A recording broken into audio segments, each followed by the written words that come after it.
Good morning, everybody.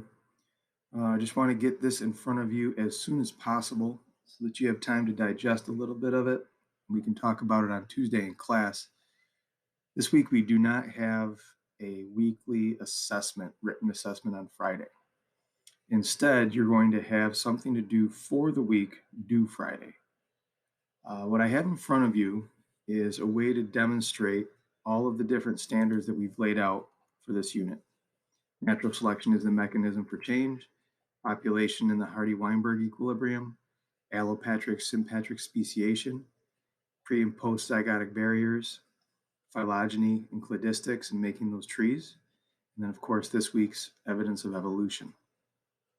What you're going to need besides these standards is you're going to do just a little bit of research. This isn't a research paper, but you of course need to know what you're talking about.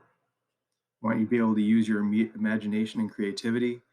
You're going to have to persevere through this. There's going to be some times I'm sure you're going to struggle, but it's a productive struggle. It's a good way to learn. You have to demonstrate patience, application of the knowledge that you've learned, and of course, I want you to most of all have fun with this. This is going to be a fun little project for you to do. All right. Here's what I did. I didn't want to give you something to think about and then get 25 copies of the same thing because everybody's doing the same exact project. So here's what I did. I've divided up into 4 classes of the chordates. So we've got some mammals, reptiles, amphibians, and birds. And here are some random habitats. Actually, I'm going to change tundra to desert. You'll understand why in a little bit. I think that works better. And that's the habitat that yours lives in. And here's the habitat its closest relative lives in. Here are the behaviors that your class or your species, what do I want to say? Boy, 6:15 in the morning. These are the behaviors that your species exhibits, and here are the behaviors that its closest relative exhibits. Here are some colorations of your species. Here is the last Hardy-Weinberg that was done, let's say, 100 years ago. And here's your new Hardy-Weinberg. Now, this matrix doesn't make much sense unless you know who you are. And if you go down to the next page, let's take Justin. You're right at the top. Your series is going to be 3133 1323. So you're going to be class 3. You're an amphibian who lives in a temperate deciduous forest, and its closest relative lives in taiga. It has crepuscular behavior, but its neighbor, its closest relative, is a nocturnal insectivore. Coloration of your species is camouflage with partly bright color. Your last 2, so your last Hardy-Weinberg was a 0.4 and a 0.6, and your new Hardy-Weinberg at 3 is a 0.6 and a 0.4. Ooh, some genetic change. Your job is going to be to use generic traits of your class. This is your class, not the class that you're in, not the AP class, but your animal class. And describe how it's undergone natural selection to fit the habitat that it's in. Address how phylogenetic changes, population changes have affected using the Hardy-Weinberg.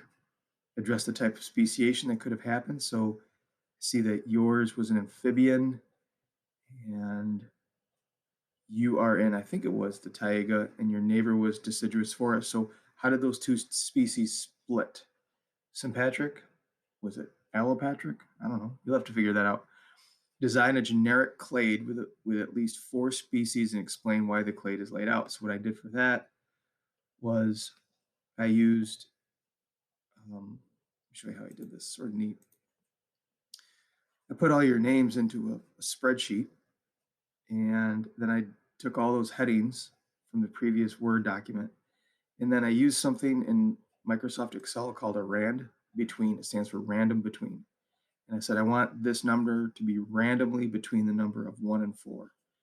And if you're on a computer like a PC, if you hold down function 9, F9, it will randomly regenerate those numbers over and over again between randomly. So The next thing I did was I took your mammals and reptiles and stuff. I did the same exact thing. Just ran between 1 and 10. So so that not everybody was going to turn in had the same exact clade turning in. Now I could have made it individual for you, but I thought that would just be taking it a little too far. So you had this is how I generated the data for your clade. Okay, and then address what common ancestors, once you have the clade made, what common ancestors, and you would be using the nodes for derived traits. Here's your rubric, and essentially what I did is I just took your learning standard for 4 and I dumped it into here. If you want a 4 on this, this is what you have to do. If you want a 3, you can go ahead and describe and do a really good job of describing natural selection, Hardy-Weinberg, allopatric speciation, all of those things. It's not going to get you a great grade, but you could at least demonstrate that you're proficient at it. And then if you're going to have deficits, you're going to be down here with the 2s. Now, let me get this straight. You can be knocking it out of the park. I've got some students in this group right now who are probably salivating at the chance to jump at this. I'm like, man, I'm gonna get 100 on this.